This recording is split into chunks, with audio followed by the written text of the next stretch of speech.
Antos. She's here, correct. Antos is here. So we are correct today.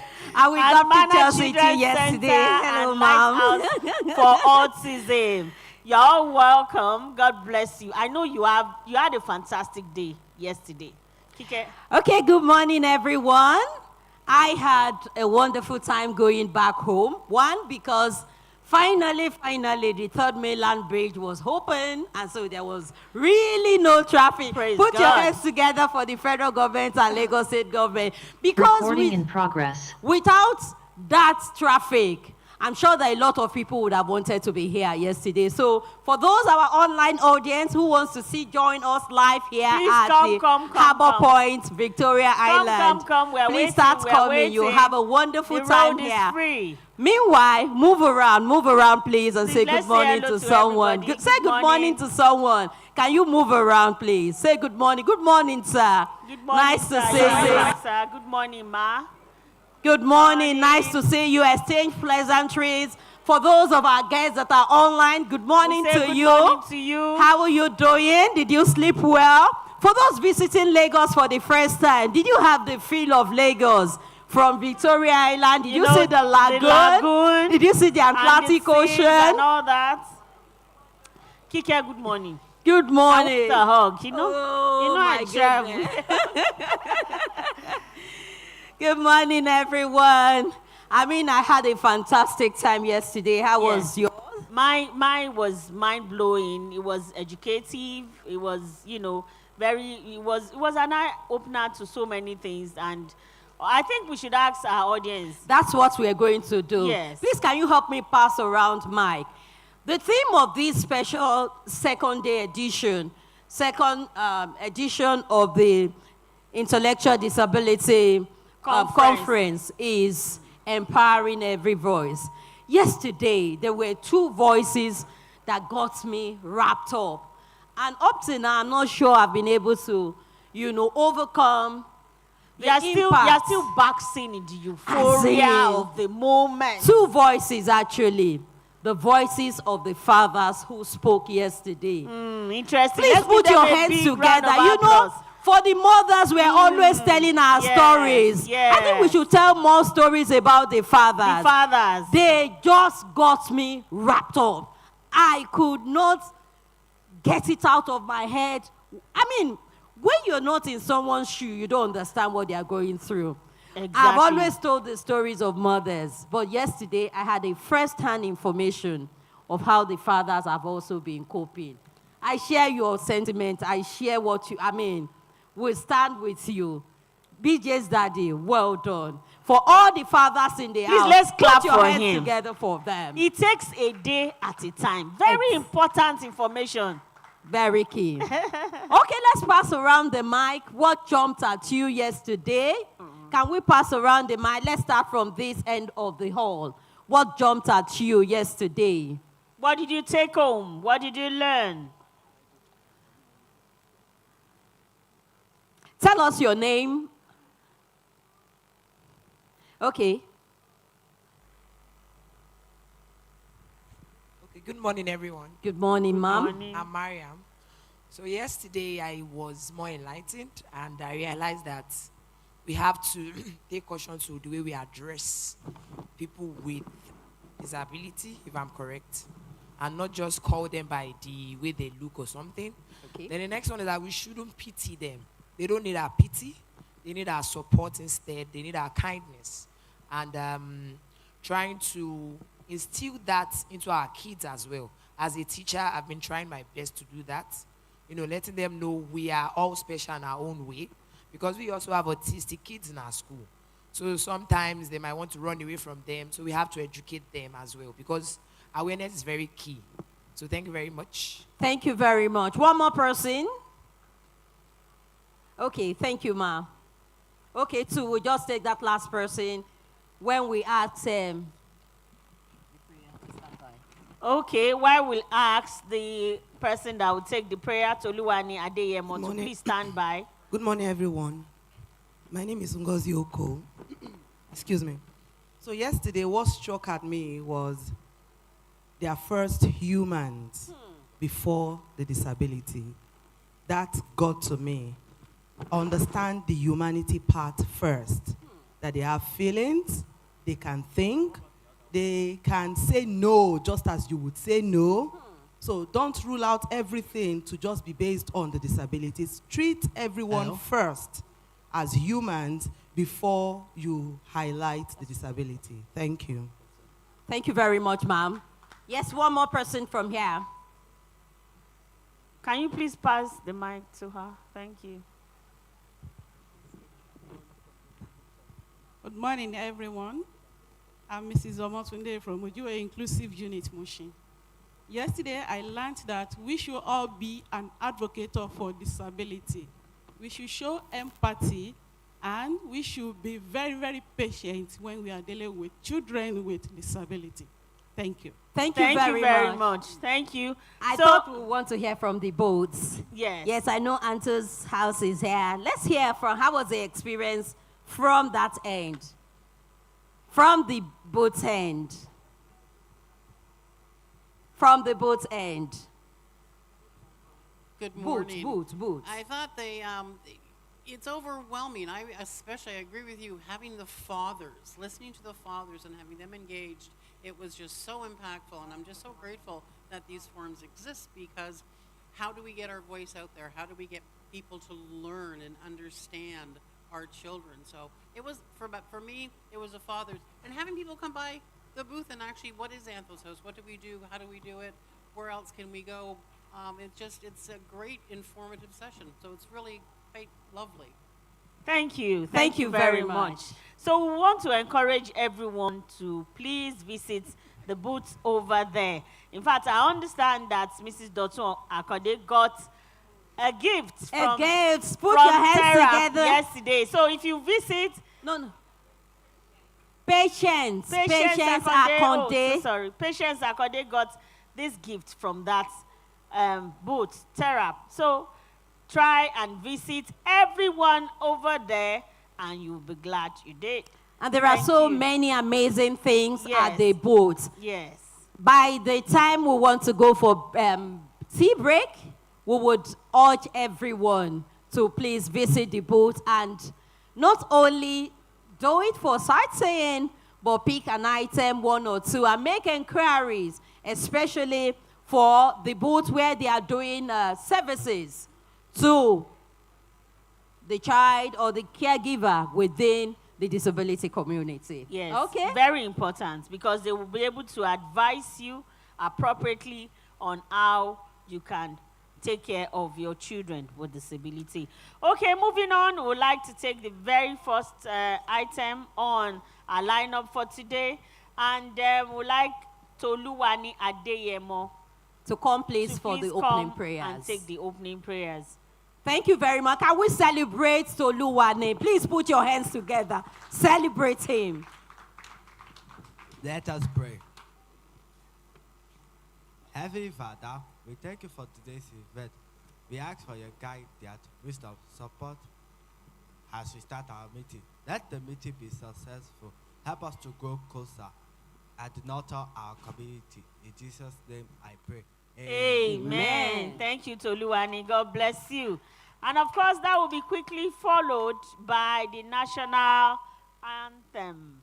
That will be taken by our own Oriofe, Oshisami, and BJ. Welcome them with a good applause. Let's give them that support.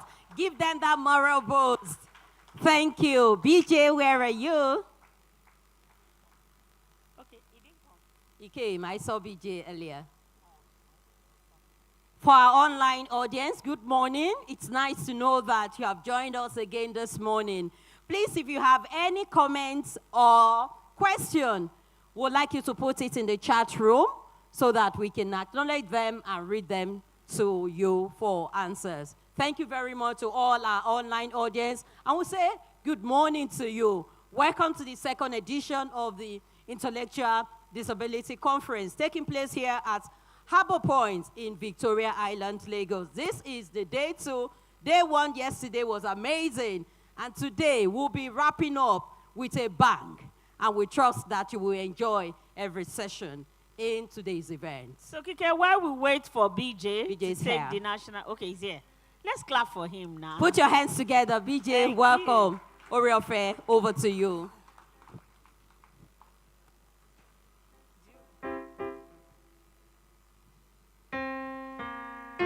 Can we please be upstanding to respect our dear nation, Nigeria?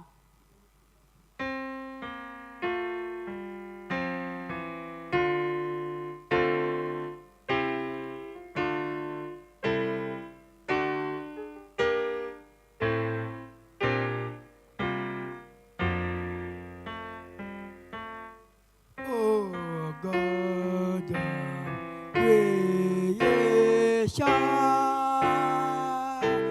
the rest have overcome in your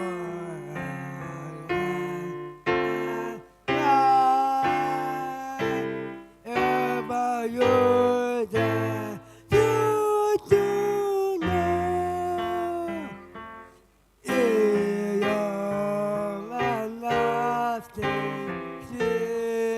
do know.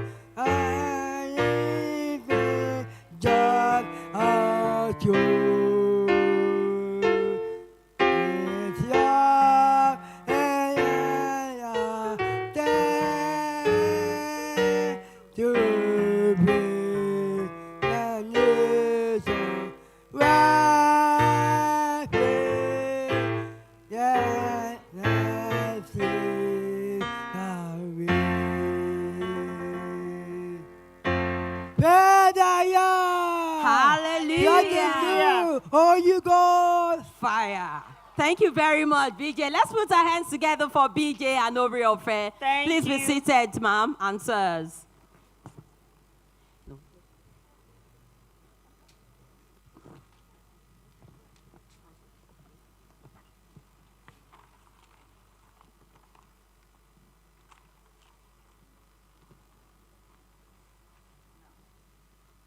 We'd like to acknowledge our sponsors.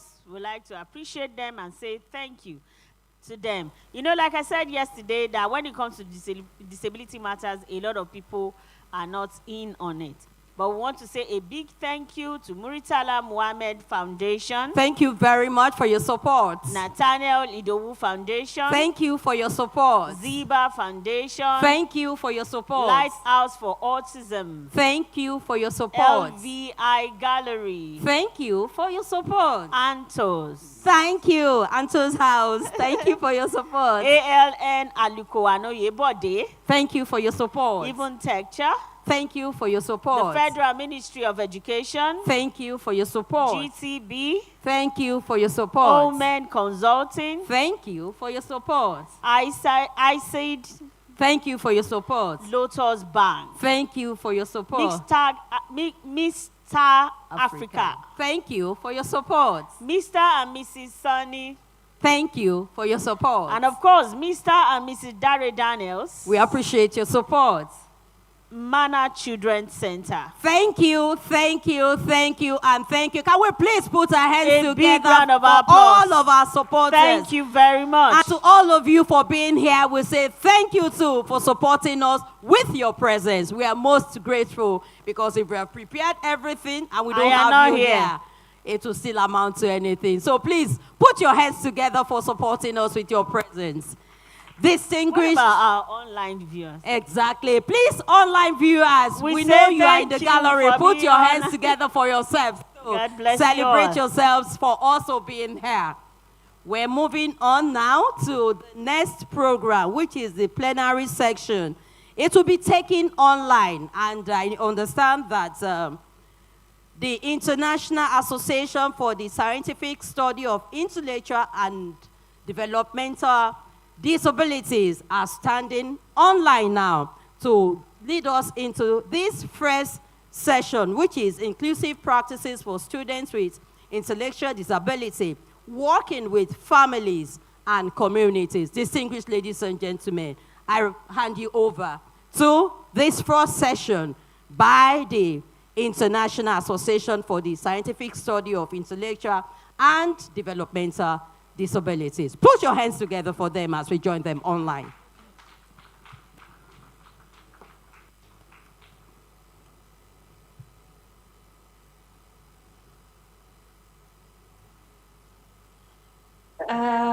Good morning, everybody. Am I online and can you hear me?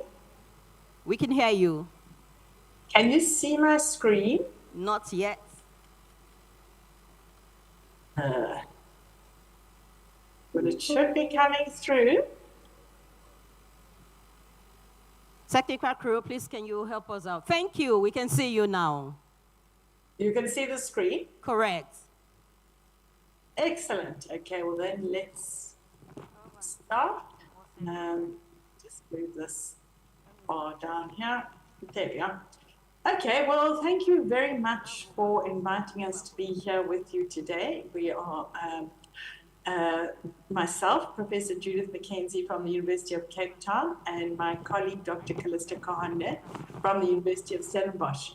And we are both members of the International Association for the Scientific Study of Intellectual and Developmental Disability.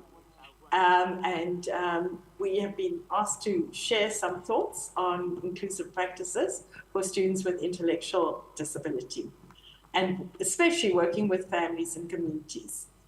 So let me, without further ado, start with our presentation. Okay, so we've been looking a little bit at the background, and in a recent report by the International Center for Evidence on Disability, there was the finding that Nigerian national policies are generally supportive of disability inclusion in education and employment, but there is inconsistency in policies at the state level. So policies are there, many policies not possibly consistent and enough. Promising initiatives were identified to promote disability inclusion for youth, including teacher training and employment readiness training. Things are happening, however, there's still a need for government funders and programs to partner meaningfully with organizations or persons with disabilities in policy making and programming. And of course, as always, and in our country, in South Africa as well, there are implementation challenges in policy and programs. And this is particularly difficult for youth with disabilities. And one of their challenges is affordable assistive technology, and therefore they have limited access to employment. So the recommendation was that participatory projects and rigorous impact evaluations are needed. And it's very exciting and encouraging to see the enthusiasm and the participation that is happening at the second Intellectual Disability Conference. So let me congratulate you on starting that process and starting off with the work that clearly needs to be done. So I just wanted to go back a little bit, and I know that at a conference like this, people will probably not need this definition, but it's always good just to make sure that we're all on the same page. And so the definition that we'll be working with is this is from the University of Minnesota, from the Institute of Community Integration. And I quite like this definition. Of course, there are many definitions, but I thought this was, and this is derived from the Diagnostic and Statistical Manual, the DSM-5, as well as from other definitions. So intellectual and developmental disabilities are usually present at birth and negatively affect the trajectory of the individual's physical, intellectual, and emotional development. They affect multiple body parts or systems, but remember that it starts before 18, so it's a developmental problem. Development is disrupted through developmental disability. And it, in terms of intellectual disability,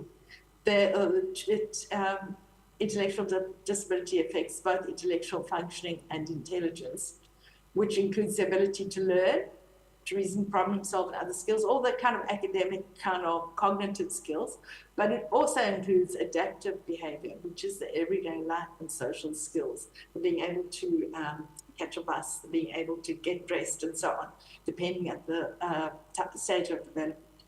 So developmental disabilities refers to lifelong disability that can be intellectual, physical, or both. So developmental disability is a wider term, than intellectual disability, and that would include children with cerebral palsy, with autism, and some other examples are behavior disorders, brain injury, Down syndrome, fetal alcohol, and spina bifida. So those are all developmental disabilities which are broader than intellectual disability. And remember, some of those might be accompanied by intellectual disability, or they might not. It's not as if one would find just one on its own. That can easily occur at the same time. So if we have this situation in Nigeria and we have people with intellectual and developmental disabilities, what is the obligation that we have towards such people in terms of the international commitments that Nigeria is party to, as is South Africa, as are countries globally? And what we look to here is the United Nations Convention on the Rights of Persons with Disabilities. And there we find that everyone has a right to a basic education, including adult basic education, and to further education. So remember, education for people with intellectual disability is not a privilege, it's a right. Secondly, it's important to bear in mind that inclusion benefits everyone. Educating children with disabilities can help teachers to gain extra skills and expertise that will help all their pupils, not just those with disabilities. And other children benefit socially as they learn appropriate ways of dealing with difference.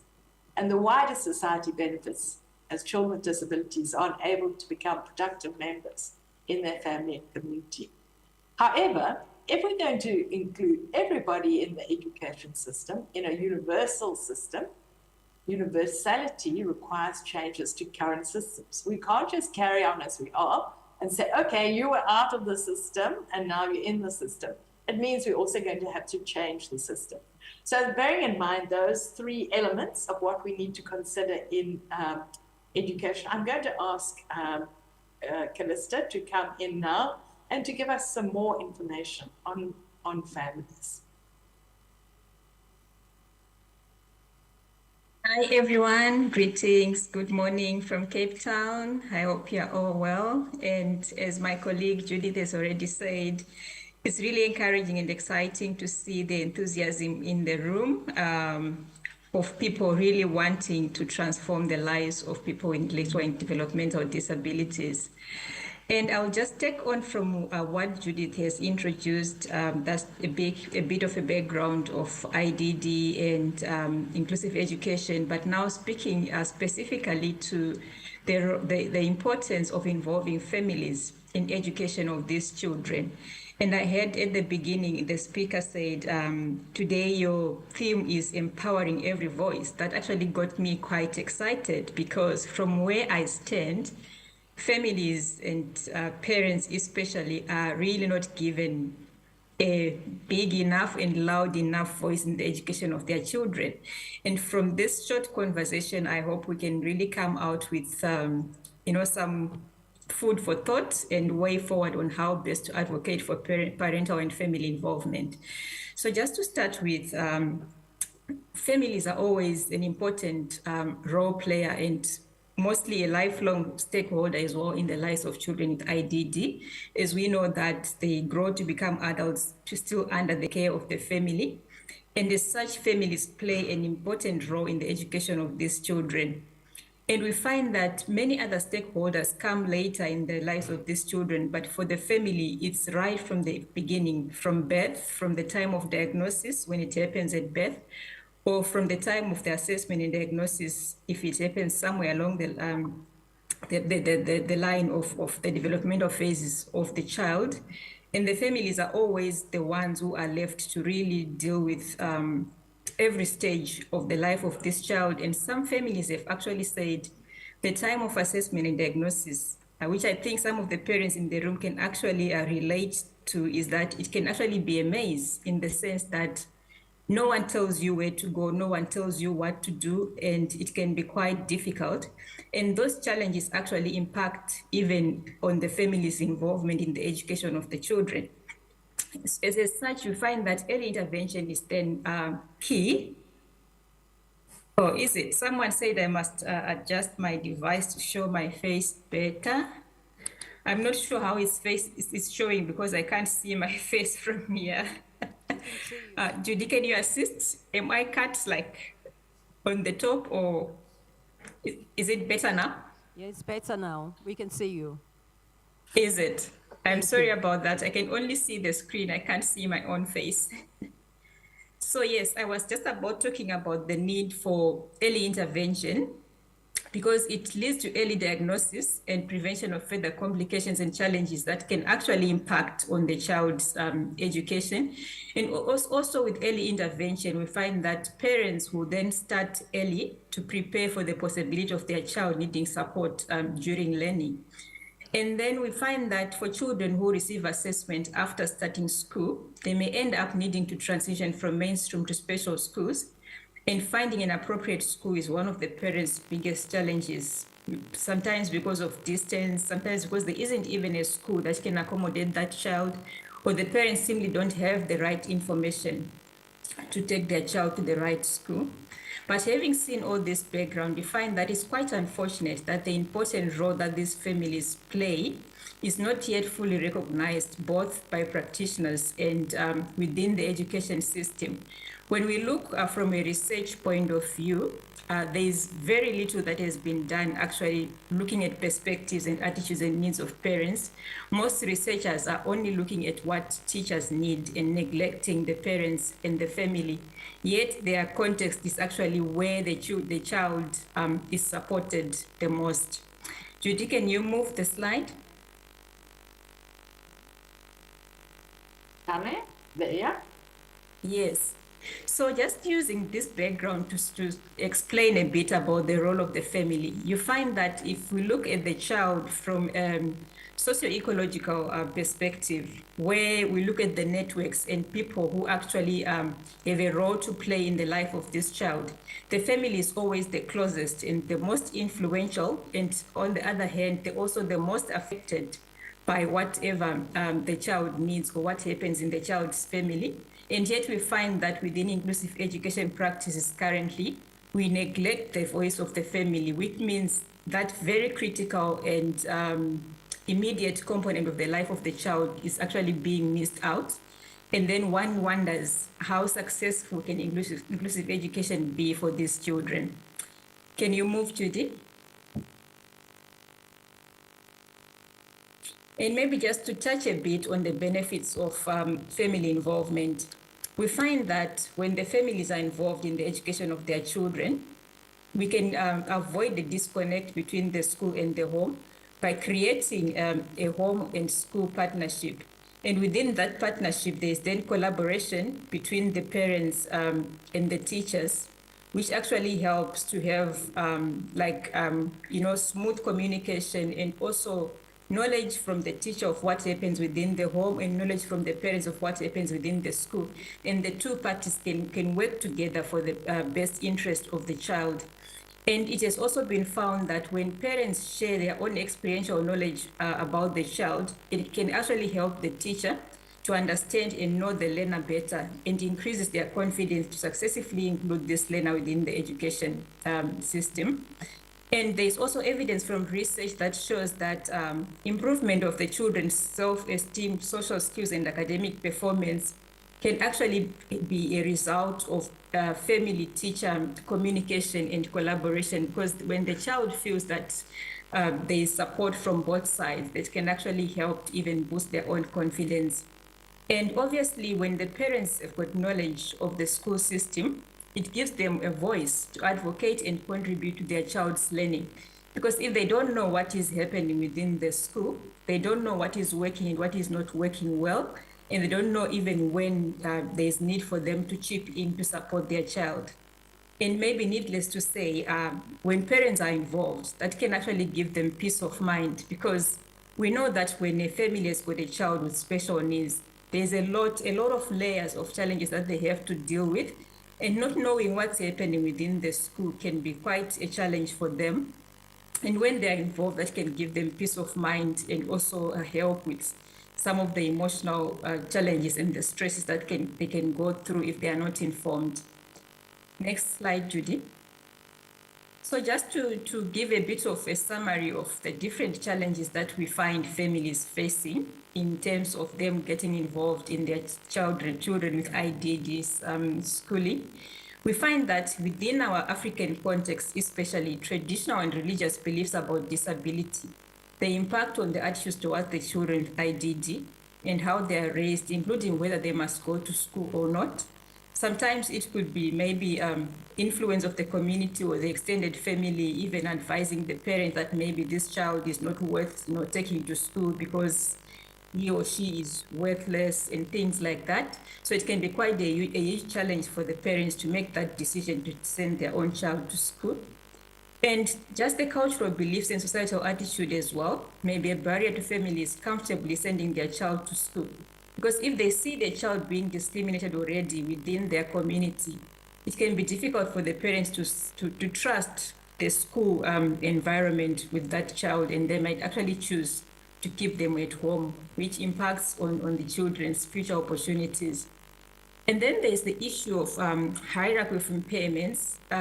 Actually, interestingly, this is coming from a study that was done in Nigeria, where the parents were reporting that within inclusive schools, there is sort of a hierarchy that they use. For example, they prefer children with certain impairments over those with intellectual and developmental disabilities.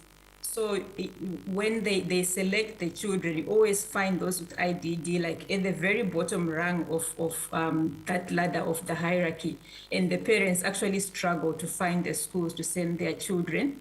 And that same hierarchy of impairment actually is accompanied by a hierarchy of stigma towards families, especially mothers of children with IDD. Because if a child cannot go to school or get opportunities that other children can get, that can actually even worsen the stigma that they face within their communities. And when one looks at this kind of research evidence, maybe the question to ask is inclusive education really inclusive of all? What is it that we need to do, especially to make sure that children with IDD are also included, like children with other impairments? Yes, Judy, you can move. And then there are also challenges within the school environment itself. You find that some parents report that they feel that the professionals, especially the teachers, treat themselves as experts who know everything about the child's education.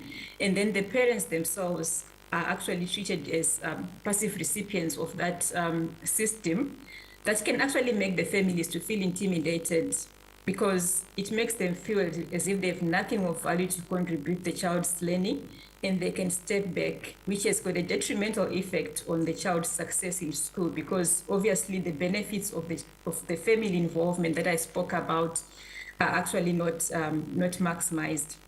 And then the issue of poor communication and lack of family partnerships with the school. Normally when the school is not communicating well with the family, that can actually impact also on their involvement. And I think, as we all know, within the African context, there is inadequate training of teachers for them to really understand inclusive education and to practice it, which also impact on the way they allow families to be involved. And then an availability of therapy and support, which means the children don't get the right kind of support within those schools, and limited schooling options. So just to give an example of this was said by a parent in a study in Eswatini who said, I decided to keep my son at home because I would drop him off and 15 minutes later, I would be called by the school to fetch him because he was crying inconsolably. So I find that instead of the school putting the right kind of structures to support this child, they would actually just tell the parent to come and fetch him home, which means the child was excluded from schooling. Next slide, Judy. And then challenges within the family context itself, you find that it's not just the school or the society that actually maybe has got attitude and practice that impact on these children's learning, but sometimes even the family itself can also have its own issues that can actually impact on their involvement within the school. For example, sometimes families just, lack interest in the learners' academic activities. Maybe because of their attitudes towards the disability, maybe because the parents themselves are not, educated and informed enough. There could be many factors to that. Then the issue of time constraints as well. We find that, especially for working parents, they may not have the enough time to get involved in their child's learning, which can be a challenge for the school if they want the parents to be involved, but the parents don't have the time. And then families assuming that their involvement is not pivotal towards their children's education, because sometimes parents just think it's the role of the school and the teacher to educate my child. I don't really have a part to play. And then there's the issue of lack of involvement of fathers. And on this point, I'm actually happy to have heard earlier that there were fathers in the room who spoke yesterday, and it quite an impact on the audience, because you find that this is a main thing in the literature, that mothers are the ones who really carry the burden of caring for these children, making sure that they go to school, sometimes even interacting with the school. And there's an example of a study that was done in Kenya with one of our colleagues, who found that for some fathers, when their child is diagnosed with intellectual disability, it actually questions their masculinity. And then it has a negative impact on how they support this child, including their involvement in the child's education. And the same group of fathers, some of them actually preferred education that enable the children to get self-reliant skills versus sending them to school to schools where they gain academic skills. Next, Judy. So I think just having given this very brief sort of overview of what is happening in the moment, what we find from African literature about family involvement in education of children with IDD, I thought I'll just leave you maybe with a few points on what then is the way forward. What are the issues that we must advocate for? So in terms of research, looking at the gaps that exist at the moment, research really needs to seek understanding of the challenges that parents face, so that there is an understanding of what happens within the home environment, especially challenges that are faced by mothers behind the scenes, which might affect their attitudes toward the children and motivation to support their child's schooling. And then there's need for efficient referral pathways as well, as parents always report that it's always a maze, finding the right support, the right school for this child. So parents need proper pathways to follow and where to get the information. And on this point, there's need to give more attention to families of newly diagnosed children who usually go through a very traumatic experience of having to navigate different services, and also accepting the child's disability itself before we even think about education. And then there is need to advocate for ongoing teacher training to deal with parental or family support needs, which in some cases may be very complex and overwhelming. And also, like during the transition period, because we know that most of these children, they don't start in one school and end in that school. There's need then to include a family support component within those transition plans. And then governments need to address challenges at policy level. For example, inclusive education policies and initiatives must be accompanied by wider social and cultural changes, because we know that attitudes are the biggest challenge.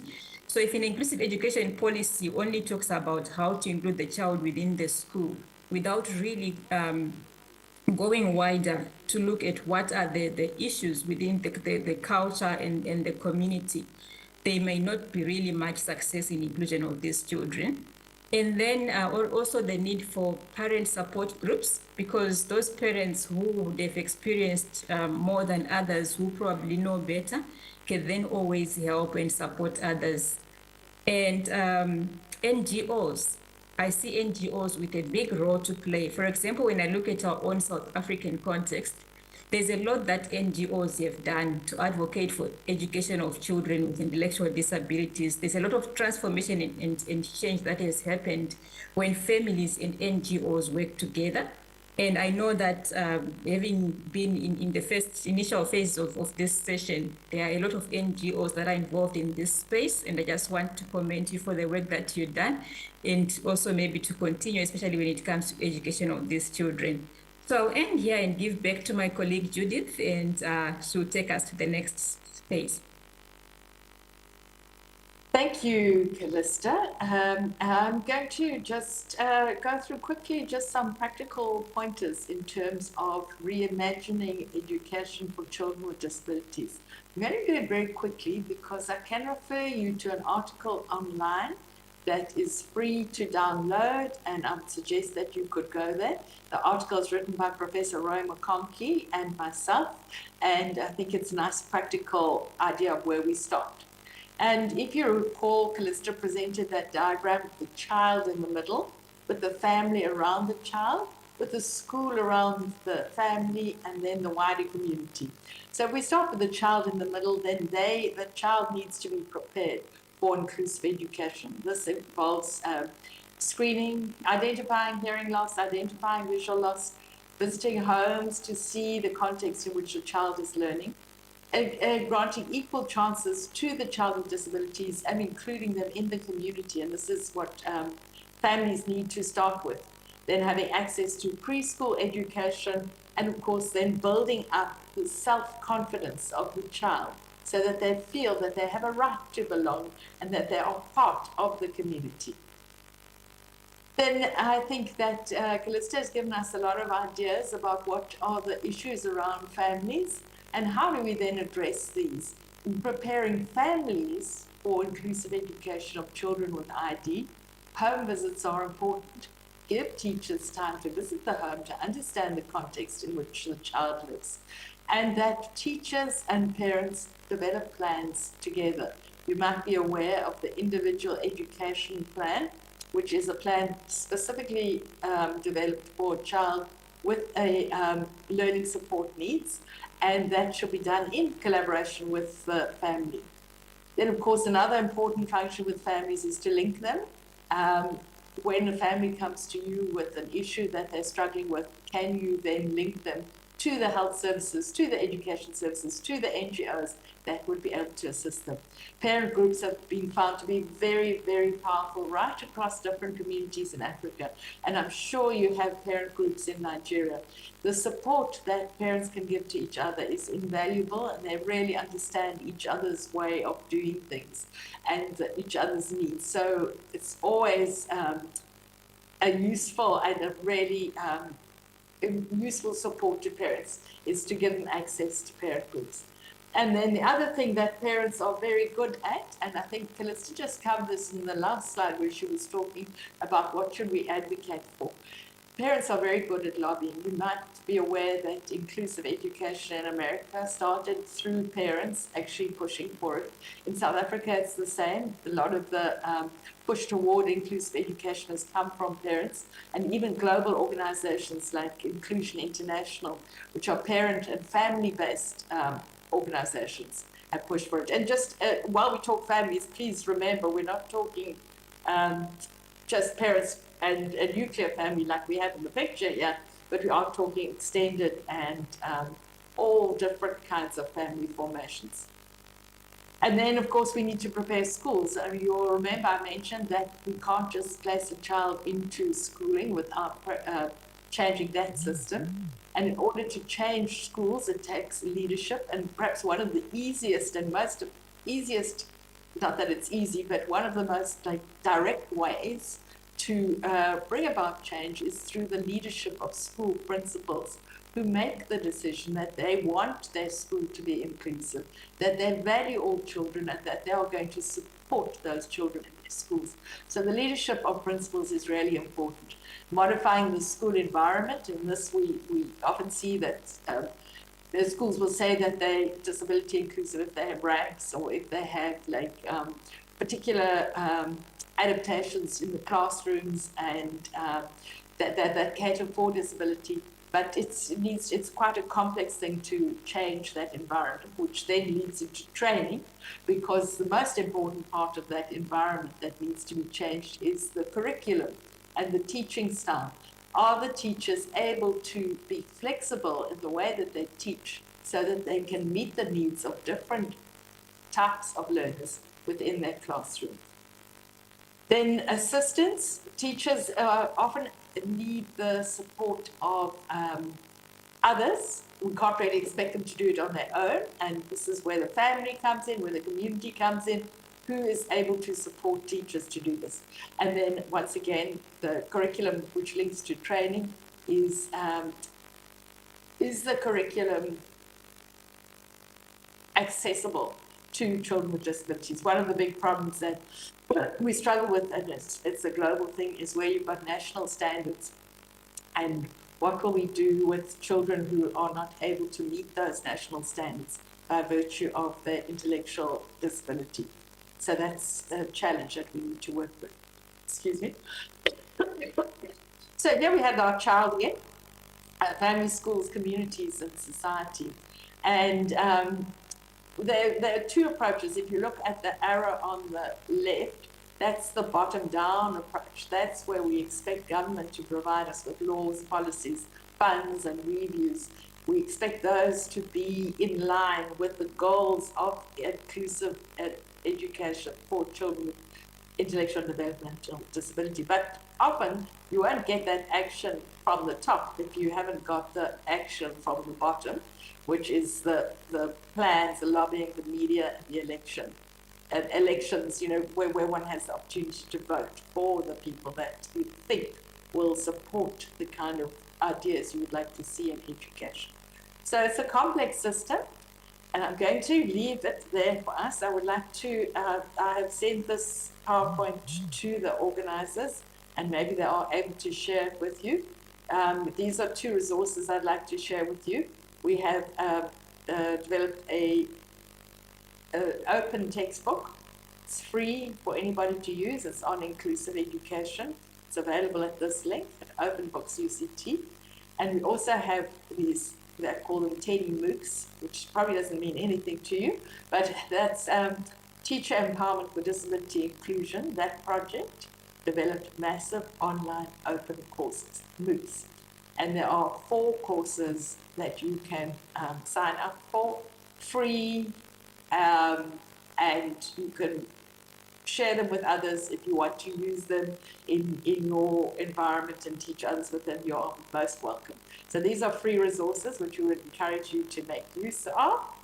And then finally, I'll just want to go to the references. I want to just highlight, the article here, Mackenzie, Roy and Judith Mackenzie 2023, Reimagining Education for All Children. That's been the reference for the work that I presented. And because it's been such a run through, I would suggest you might want to have a look at that article, which is available for free download. So thank you very much. I'm going to stop there, and I'm not sure if the organizers have any time for questions and discussions, but thank you very much for this opportunity. We will be here if there is that opportunity to share. Thank you very much, Judy and Calista from ICID, International Association for the Scientific Study of Intellectual and Developmental Disabilities. Let's put our hands together for them. Now, I don't know if anyone has 1 or 2 questions from our online audience. We want to drop it in the chat room. Oh, there are 2 questions. Judy, please, don't be in a hurry to go. You just have 2 questions in the house. Can we please pass the mic over to them?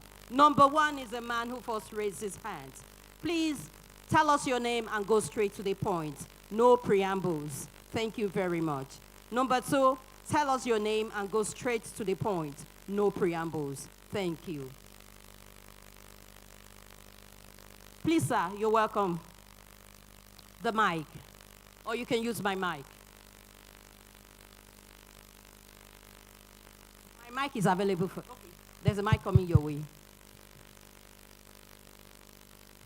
Okay. Good morning, everyone. Good morning, sir. My name is Olakune Adiemo. I'm Tolu and his father.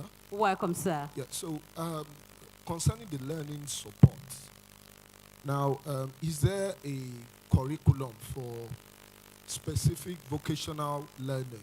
I mean, after, he attends, there's a considerable improvement, but he's an animal lover. And for me, fine, the mainstream schooling is important. I always tell my wife this, but since I've identified a particular skill, he's passionate about animals. So I'm wondering if there is a particular curriculum that can tailor a child towards a specific vocation for future purposes. Mainstream is good, but why don't I just begin to empower him as probably an animal lover, a dog lover, and all that? Thank you very much. We'll take the second question. Jody, please stand by to answer the two questions. Thank you, ma'am. Question number 2. Tell us your name and please go straight to the point. All right. Thank you very much. Good morning. Good morning, ma'am. My name is Shalak Piazazi. When Judy was taking the presentation, I remembered she mentioned something about an article that she wrote, but there was no reference. I would like to read the article, so if she could just link up the reference for the article for me to be able to read. Thank you. Thank you, ma'am. Okay, over to you, Jody, for the answers. Thank you. I think that's a really interesting point about the animal lover, the young man who's an animal lover. And I think that really highlights the points that Callista's been making around the need to involve families, and it also highlights the need around flexible curriculum. So there is no one curriculum that one can just transplant. You asked if there's a curriculum, but there is not just a curriculum that one can transplant from one context to another. So in terms of making use of that, and I think it's really an absolutely brilliant idea to use that love of animals and to make that a way of actually going forward. I think it's going to take a partnership. I think it's going to take a partnership between you as the parents and the training organization, whether it's the school or whether it's a vocational. It sounds like we're talking vocational. Where is there a partner? Where is there some flexibility in which that could happen? And unfortunately, that is the situation that we are in as parents of children with IDD. Both Callista and I are, in fact, parents of children with IDD ourselves. And we know that you often have to make things happen. But don't be discouraged. There's a lot of goodwill out there generally, and people will come together. So I think it's just to summarize, is there isn't a one curriculum that can be adapted to one context or another. What we're asking for is a flexible curriculum that can be negotiated to some extent with parents and around the needs of the person. I'll just then comment on the last one, and then I want to ask Felicity if she wants to add anything. I was the reference to the McConkie-McKenzie article, the article that I mentioned, because otherwise I'll just put that in the chat. I'll put that reference in the chat. Felicity, do you want to add anything around the point made about the curriculum? Maybe I just want to say, interestingly, the question is very much in line with the study in Kenya that I shared about, that especially fathers were more interested in the children getting skills that help them to be self-reliant rather than going simply to academic schools. So it's more like a confirmation of that this kind of research evidence is actually what we're finding in different contexts. And maybe also to just respond by saying opportunities for transitioning from school to vocational training or to employment and sort of lifelong opportunities. That's one of the biggest gap that we have currently when it comes to people with IDD. You find that we are building these schools, we are putting policies in place, but when it comes to then what happens once they turn 18 or 19, when they can't be accommodated in these schools, most countries have nothing, literally nothing. But you find that parents themselves are actually being the biggest champions and advocates in this space. When they discover that their child maybe has got certain interest, they can look around and inquire about companies and and training institutions who are focusing on that and maybe lobby for accommodation and inclusion of their children within that kind of setup, or maybe sort of another stream that aligns with that kind of training, but that is specific to people with these specific special needs. So I think in terms of way forward, we obviously still have a lot of work to do, but it's possible as parents, as NGOs, and advocates in different capacities. There's definitely a lot that we can do by identifying where can we go and how best can we advocate for these children. Thank you so much. I think that would be my response to that. Thank you. I just want to add one more thing to that, and that is to say that the South African Department of Basic Education is trying to do that very thing. It's to develop that curriculum for vocational, and it actually does exist now. That curriculum is available. It is being piloted, and watch the space. If you watch the space on South African curriculum development for intellectual disability, there might be more information coming from there as well. Thanks. Okay, we just have one more. That will be the final from Antos Hill. I'm sorry, we're running out of time. Antos House, I apologize. Antos House, we'll just take one from you, and that will be it. I apologize. Please hold on, we need to give you the mic. Thank you. There are programs here in Lagos for children to do that very thing, that the what is next for them after they have gone through perhaps primary. They're like Anthos House. I know Patrick Speech and Language does this, where we have programs that are like ASDAN programs, which provide practical training, practical skills. So you can study photography, you can study a wide variety of things. And at the end of the day, at the end of the time when you're finished, you get a certificate that is transferable for further education. So it already exists here. Sorry, I can't hear too well. Could you hold the mic a little bit closer to your mouth? Okay. Thanks. At our school, ASDAN, at Anthos and at, I know Patrick Speech and Language, there are already programs exist where children can do further education.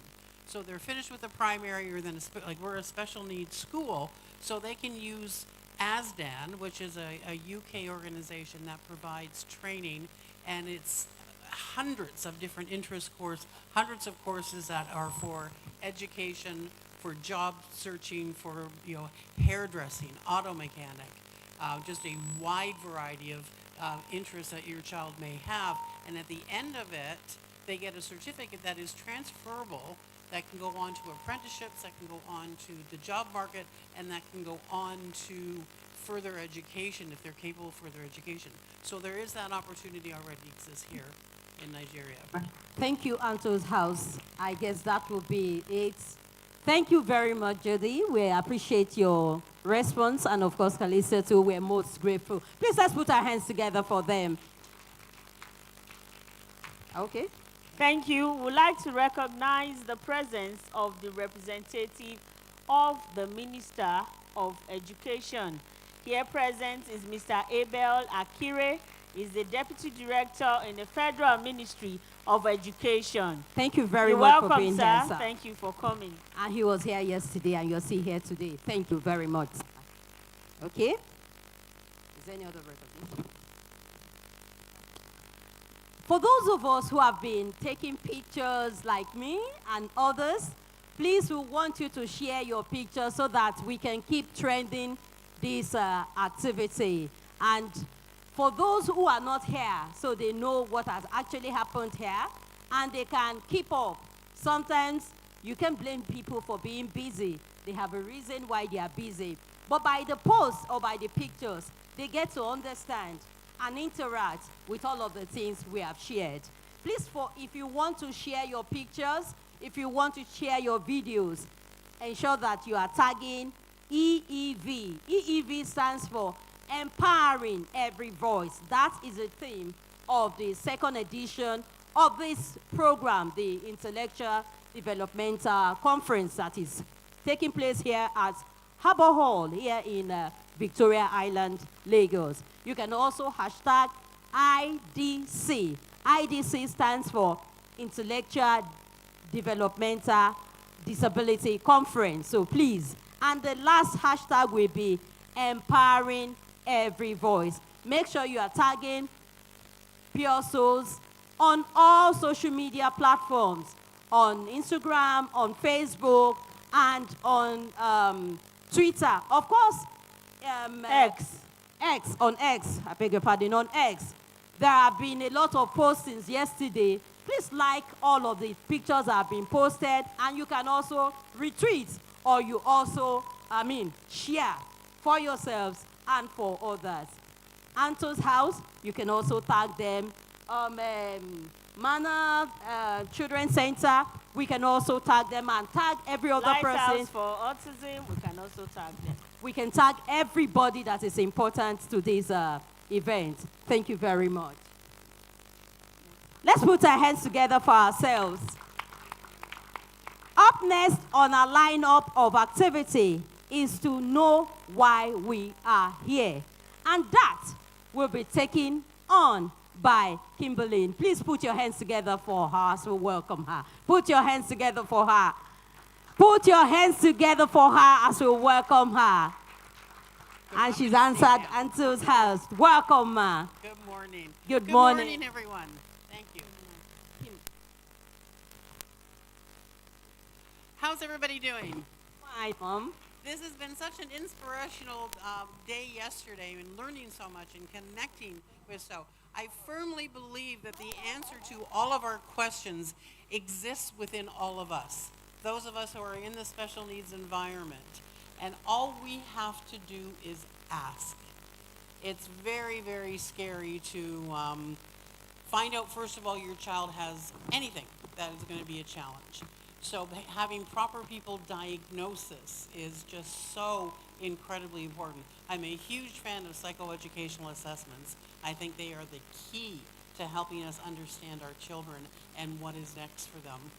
I cannot tell you how amazing Patrick Speech and Languages and Puresouls, Mrs. Akande, and I would say Sean's mom, because he goes to our school, just do such an incredible job of spreading this message of love and caring and independence. Our children are amazing. Our young people are amazing. The only thing they cannot do is what we keep them from doing and we tell them they cannot do. If we challenge them, if we give them the opportunities, give anyone the tools to succeed, and they will succeed. So it's just really wonderful yesterday to see the fathers here, because I know it's very difficult sometimes. Everybody puts the pressure on the moms, and the dads are left behind for a lot of different reasons. It's not because they're not engaged. It's not because they don't want to be, but oftentimes it's just left to mom, and we forget that they're part of the equation. So it was great to see them yesterday. I want to encourage all of you. I've been in special needs for 30 years, and I cannot tell you the changes, the beliefs that have changed. I remember much, much younger me coming out of university and thinking, of course, I knew everything, and then implementing those things. And I started as a school psychologist and then went on to be a head of school. And I've lived in different countries, 8 different countries as a head of school, always starting special needs programs, because recognizing this is an area that a lot of people, even I'm from Canada, and I even have to yell at the Canadian Ministry of Education from time to time, because once again, when cuts come, what do we cut first? We cut special needs, and that's just so wrong. But the changes, what all of you have done over the years is just incredible. The changes I have seen, not just in the world, but here in Nigeria. I've been here for 7 years. And I was in Abuja for 4 years before that, with a trip to Vietnam in between there for a couple of years. The changes I have seen are incredible. What you have done is incredible. We're changing hearts and we're changing minds. And I just want to remind you how important it does start with you. Anytime at Anthos House we want to do a new program or someone suggests, we always get the parents involved. Because once you're involved, people will listen. You are vital to making sure that we move forward with all of this. So I want to thank you for attending. I want to thank you for the time. I want to thank these wonderful people for just doing such an amazing job. And come and ask questions. One of the questions was, how do we find out? Well, if you come to Anthos House, we will answer our questions as best we can. If we don't fit, if we don't have what fits you, we don't just say, oh, well, we don't do that. Go. We'll help you find a place. This is how I found out about Patrick's Speech and Language, because I went to a Green Springs forum, and moms were there that knew about all of this, and that's how I got introduced. So it was really, really amazing to see all these incredible people who are so dedicated. And Sean's mummy, and I can't even, Mrs. Arienka, Dr. Arienka, met her several years ago, and that is where everything took off. She's an incredible person, and her dedication. And she did it as a parent. And I remember being in a conference with her at our Anthony campus at Green Springs, and her getting up and saying to parents, we have to do this, because the government is, no offense, because the government has gotten much better. At that time, the government is not going to, because there is no money. And that's just very typical of governments around the world. So empowering each other, tell people, express. We don't have more special needs children than we did 10 years ago. We're just not ashamed of having them anymore. So in times change and the support gets there, and just come and ask questions, because if we don't have it, there's going to be somebody who does. And this is important for all of us to get together to know who does what, but also who you can start with. So psychoeducational assessments, incredibly important. We have ASDAN programs, which are actually certificate providing programs, and hundreds of them that your child can take as they get older. So they don't have to go to and do IGCSE. They can do an ASDAN or a BTEC. So there's just lots of information out there that you all deserve, and I hope you come and join us and come and visit and see what is possible, because everything is possible. We just have to make it happen. Thank you so much. Thank you very much. Let's put our hands together for her. Kimberly, thank you very much. She talked about we are changing the heart and the mind, and it begins with all of us. One of the things I could also pick from what she has said is that all of the answers you are looking for is right here in the room. All you need to do is ask, and don't stop asking. And as long as you are asking, you will meet the right answer. Thank you very much one more time. Let's put our hands together for her. At Patrick's, I know you'll find answers there. Just as you will find answers too, even at Anto's house and some other centers that are here present in the house. Okay, so our keynote speaker for this special occasion is Dr. Akishete. She is the National Director, CEO, Sickle Cell Foundation, Nigeria. Can we please welcome her? Dr. Annette Ufunni Akinshete has been the CEO, National Director of Sickle Cell Foundation Nigeria for the past several years, where she continues to propel successful innovative strategies for the prevention, management, care and support, as well as cure for sickle cell disorder through inter alia, public-private partnerships, arts in medicine, and family support systems. She is a woman of many parts, a consultant public health physician, an astute administrator, a teacher, and a broadcaster. A distinguished fellow of the National Postgraduate Medical College. Normally they say, well, I should add that I'm standing on existing protocol. That's what we say in Nigeria. But if I stand, I hope I don't break it with my weight. But I am. So I really want to say I'm glad to be here. Very, very privileged to be in this room. And I was sharing with my friend, Dr. Arienka, Delphine Arienka, that this is tremendous work you're doing here. Everybody here is working. Tremendous work. And I have learned so much. I'm just absorbing. And yet, you think I'm one of the converted. So you can imagine how many people are out there who need to know and don't know yet. So thank you to the organizers for putting this together. Very kudos. I really appreciate you. And we thank God also for technology. We're able to bring everybody together in the technological space, the virtual space, and here physically. And I think it was COVID that made this very popular, right? Yes. So in every bad thing, you see something good. So there's always a silver lining in every cloud. So here we are. We can bring everybody to the same room and discuss and brainstorm and come up with wonderful ideas. Thank you very much for inviting me. I am very, very grateful.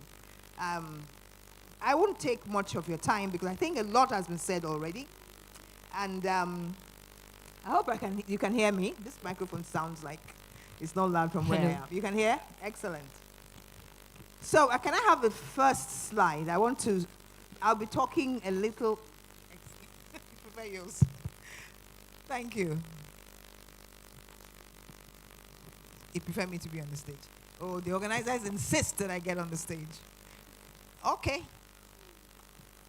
I will. I was running from the lights, but I didn't mind. I'll try.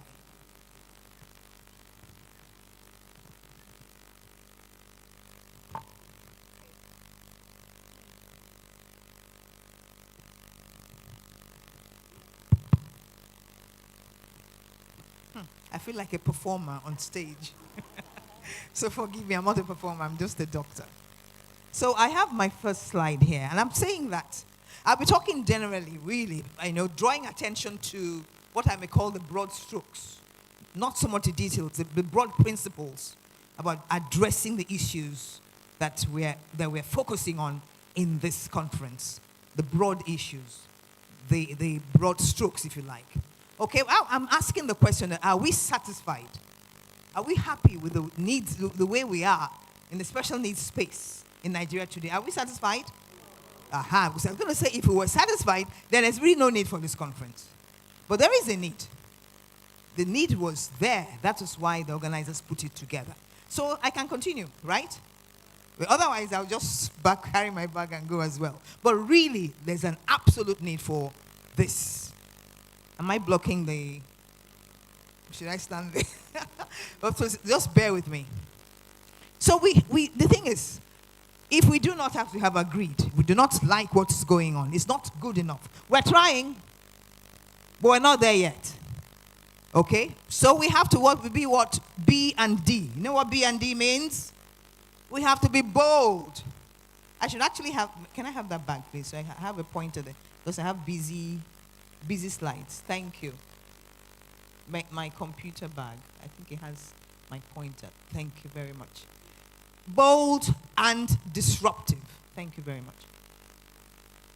I think it's on this side. Don't worry, this is what happens to old people, we forget.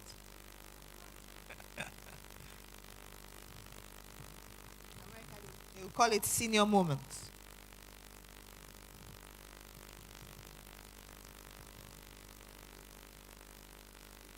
Yes.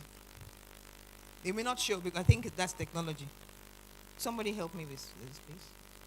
Can you help me pass it back to her? It's of no use because it was a regular screen, then the pointer would show.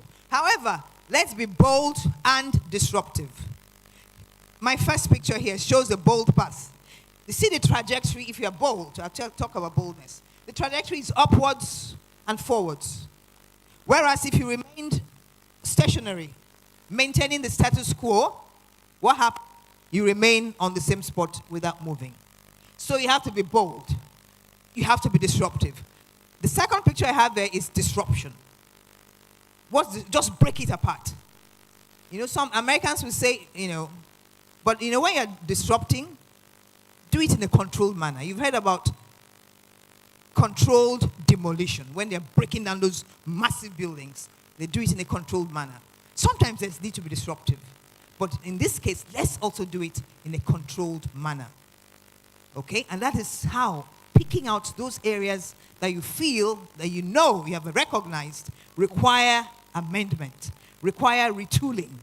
So those are the aspects you deal with. The ones that are working, leave them. The Americans say, if it ain't broke, don't fix it. So leave those ones that are working and focus on those that need disruption. You rethink, you reinvent, and you reposition. I'll just give a little example here. That is this. We believe here, for instance, that in Nigeria, generally, the thinking is, oh, people that work in government, we can't access them. I'm sure our deputy director, minister, honorable minister, you can tell us otherwise.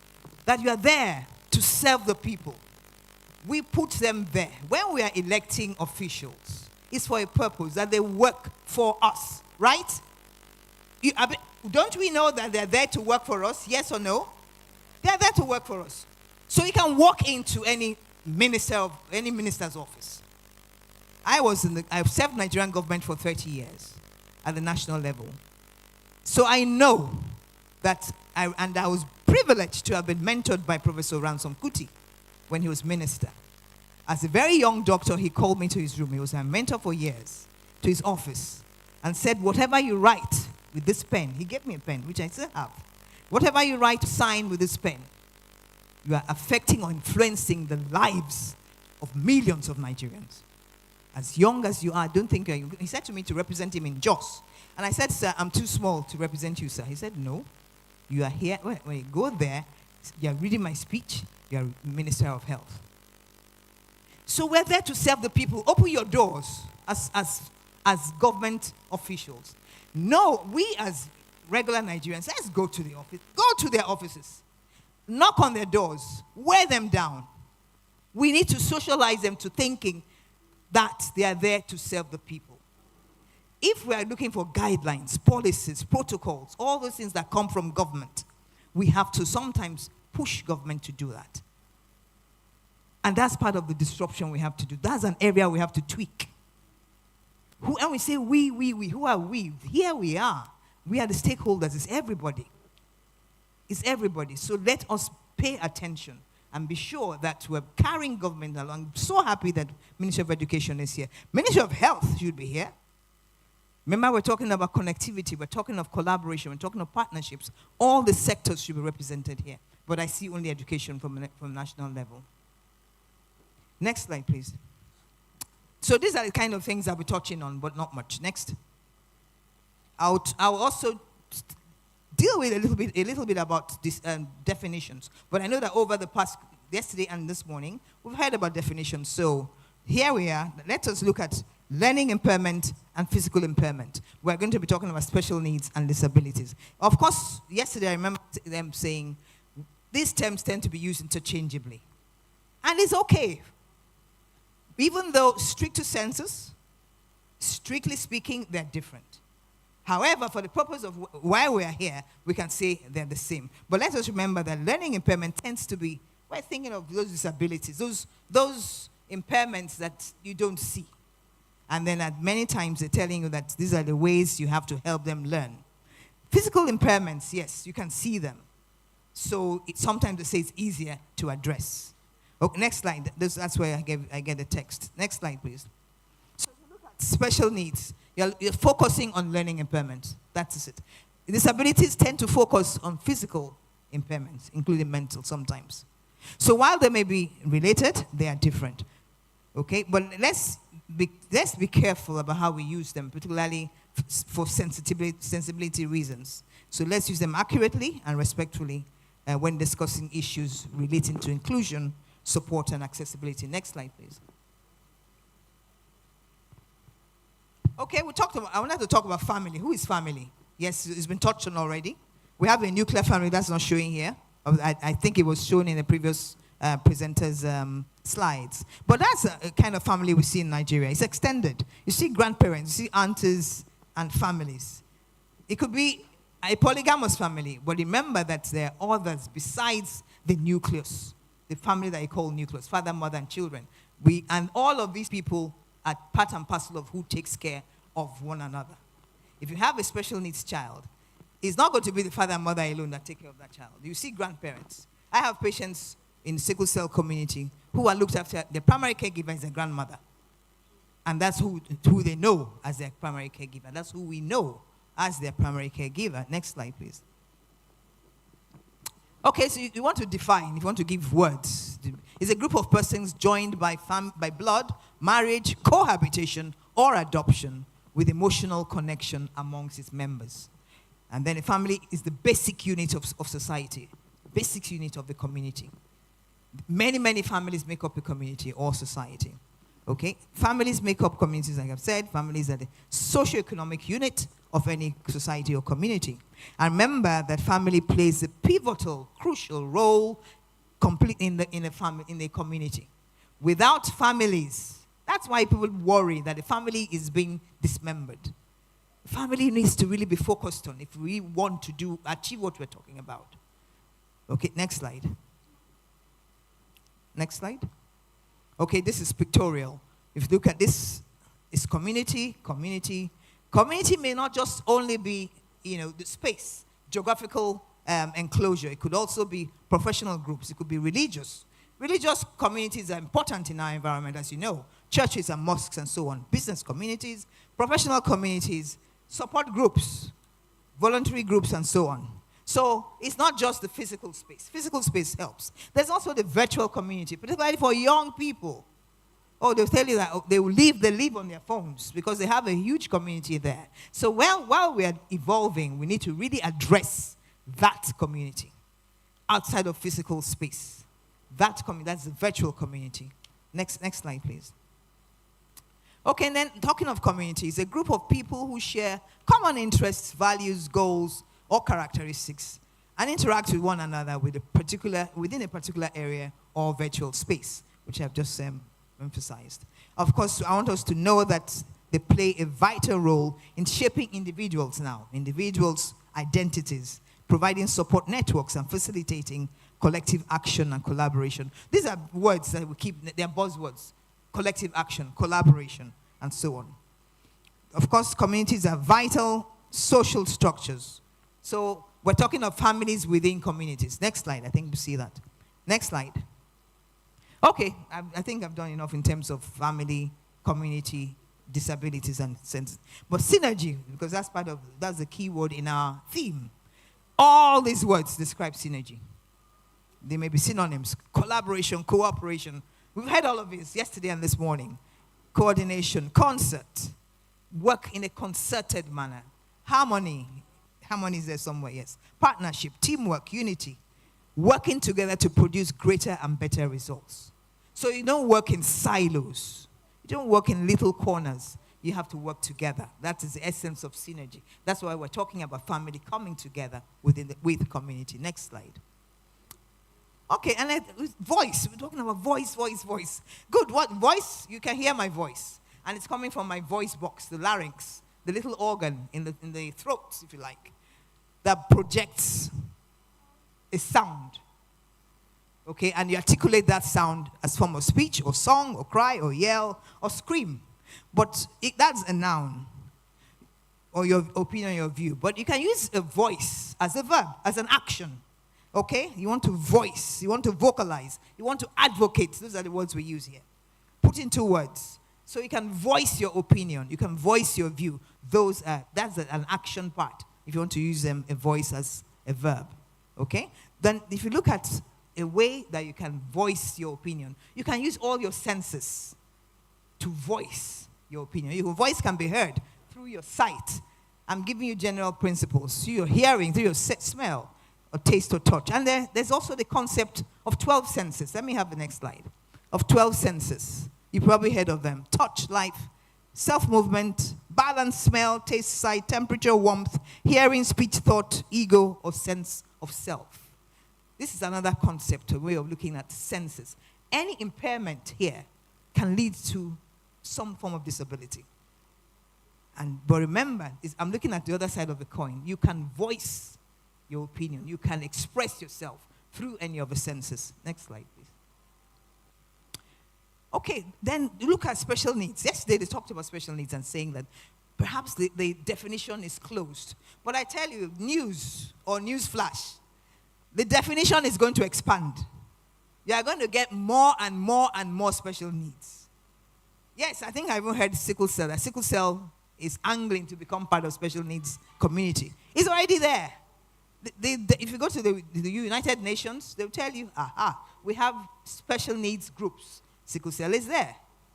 Cystic fibrosis is there. And these are actually medical problems. And yet, because they cause some form of disability, they are all under the umbrella of disability. So again, let's remember that these words are sometimes used interchangeably, both special needs and disability. But bear in mind that the space will expand. And it's okay. The sky is big enough for birds, all the birds to fly. So let's not feel threatened that others are coming in to usurp our space. Next slide, please. Okay, I think this is not showing. I wanted to show visible disabilities, where you can see someone with crutches, somebody using a wheelchair. So you say, this person has some challenges, okay? But the ones that are not visible, if somebody is anxious, somebody has depression, you will not see it. By the time one tends to see that depression, there might already be suicide. So there needs to be assessment early. There needs to be what we call, you don't want to miss opportunities. When you encounter a person, an individual as a patient or otherwise, in school or in the community, you want to take advantage, make sure that that encounter, that engagement does not waste. You're able to detect if there's any problem that is not visible, if there's any disability that's not visible. Next slide. Okay, there's so many needs. You know, when you talk about needs, special needs, we tend to say that these are the requirements that you use to deal with the disability being an impairment. However, the needs are many, and they relate to so many broad areas.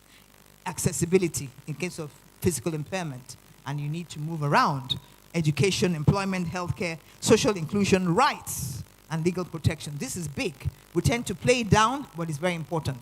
The rights, and remember that Nigerian government has signed up to many conventions at global level. So we need to hold government's feet to the fire and be sure that Nigeria is really implementing those conventions. Support service empowerment and participation. Okay, let's take just physical disability alone and look at what kinds of needs that it might have. It might require emotional support, safety support, security, healthcare, barrier-free homes, and neighborhoods, support with everyday personal tasks. Many of these are cut across all many disabilities. Next slide, please. Okay, so these are special needs. I can skip this, but these are what we call assistive technologies. I want to draw attention that it may be low-tech device like magnifying glasses, magnifying lenses for someone who has visual impairment, or it could be a very high-tech device like a talking computer. Somebody may be so very much impaired that he's not able to walk or read or speak, and yet has access to very high-tech equipment and is able to speak through that equipment. So those are available, and we need to just, like I said, ask or know where to access them. Next slide.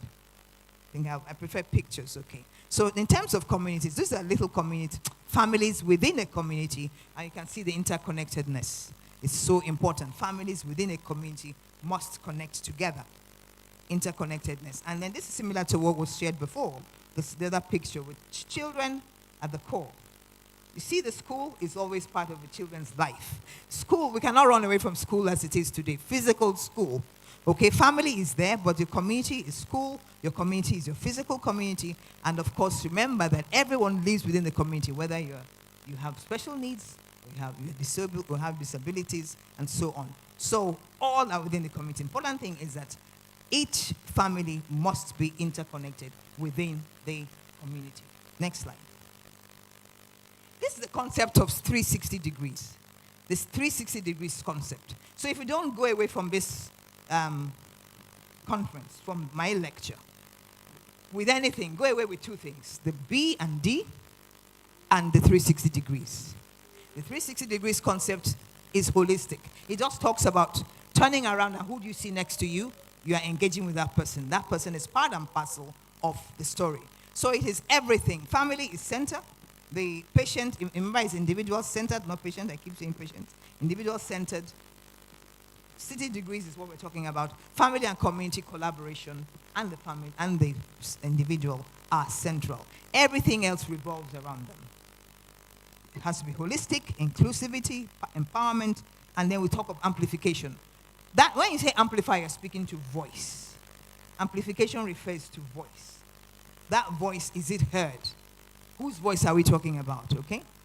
It has to be, your program has to be comprehensive, multidisciplinary, accessibility is very important, and so also it's across the lifespan, from cradle to grave. It's not something you start from a childhood and stop when the child is an adult.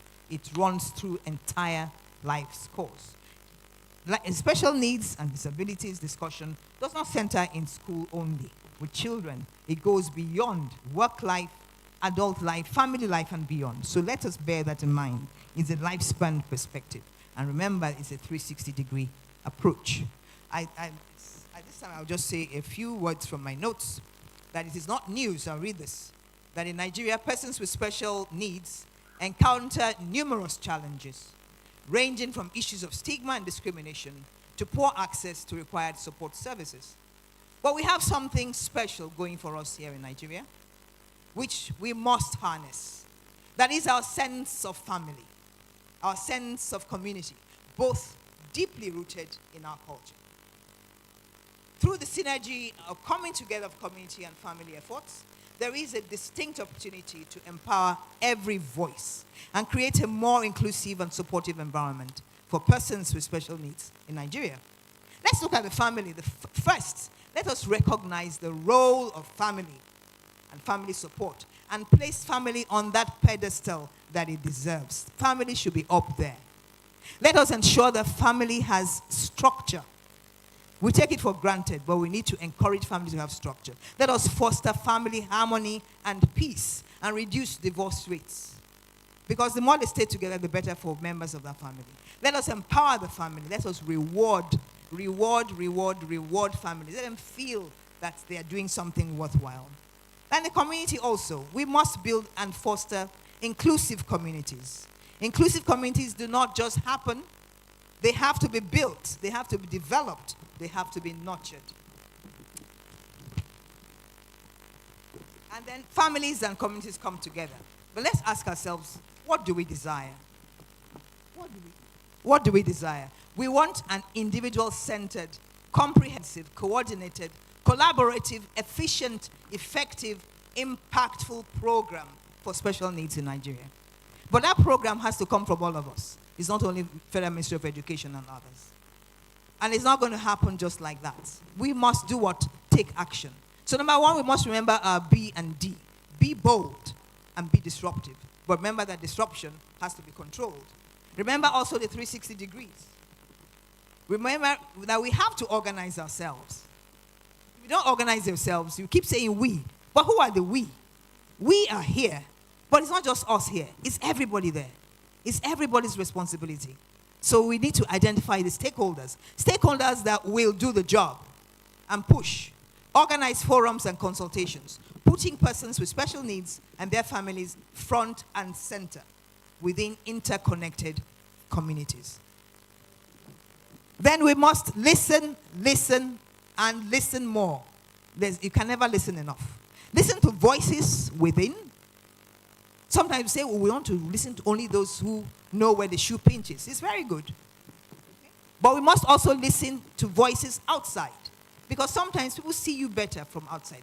Let's not discountenance the voices that are outside. We listen to voices within. We listen to the voices outside. Don't worry, this is my last page. In summary, empowering every voice in Nigeria's special needs community requires the synergy or coming together of efforts between families and communities. By recognizing the importance of family support, by fostering inclusive communities, and synergizing family and community efforts, we can create a more inclusive and supportive environment where those of us with special needs are empowered to thrive and contribute to the Nigerian society. It is through collective action, advocacy, and a shared commitment to inclusivity and equity that we can truly empower every voice and ensure that no one is left behind. Let me see the last couple of slides and end there. Like I said, collective action. Carry on. Next slide. Next slide, please. Partnerships, we've said that many times. Go back to partnerships, please. Partnerships, and again, families and communities, you see them bearing their heads. Schools, health facilities, governments, and community-based organizations. Partnerships, that's the way to go. You cannot work in silos and hope to achieve anything. Next slide. This is you can see harmony. It's an African proverb that says, it takes a village. It takes a village to raise a child. And it takes a village definitely to solve any of the problems we're talking about. You can see harmony here. Next slide. Ubuntu. Ubuntu is a philosophy that is attributed to South Africa. And it speaks to interconnectedness, about compassion, humanity, and harmony. And that's what we're looking for. Next slide.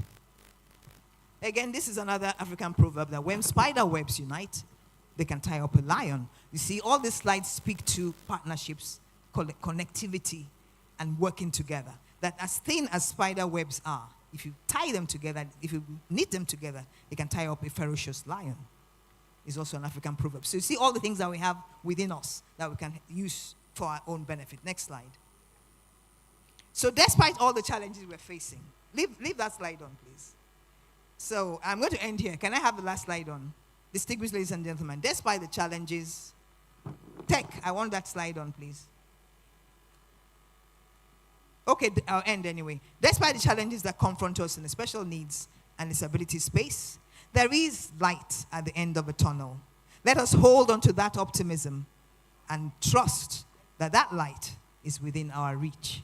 I'll let us leave that. So it is not gloom and gloom. Thank you very much for your attention. Let's put our hands Thank you very much, together Doctor. for our keynote speaker. That was wow. Celebrate her. Celebrate her. Did you get the B? Yeah. Did you get the B? Yeah. What's the B? What's the D? But it has to be what? Celebrate yourself. You actually listen. You listen. And what was that 360 degrees approach? 360 degrees approach. Did you hear family? Family, community. Did you hear community? Collaboration. Did you hear collaboration? Did you hear individual center? Did you hear that? Please put your hands together. That means we all listened. And there is a quote I picked. Listen, listen, and listen. And listen. Listen within and outside. Listen within. And listen more to voices within and outside. Did you catch that? Yes. Did you catch that? Thank you very much, Thank you very Doctor. much, ma'am. But there's another one that's just got me wrapped up. Inclusive communities don't just happen. We, all of us seated here, have to make it happen. As we live here, after these 2 days event, what happens? Whatever we say here, you know, like Chantan, they say whatever we say here stays in Chantan. But here, we must go outside to continue to make it happen. We must shatter the glass ceiling. We must continue to advocate. To empower doesn't stop at this 2 days event. It must be something that must continue with us. And earlier, fortunately, even Judy talked about that talked about family, talked about school, talked about community, and also society to change the country.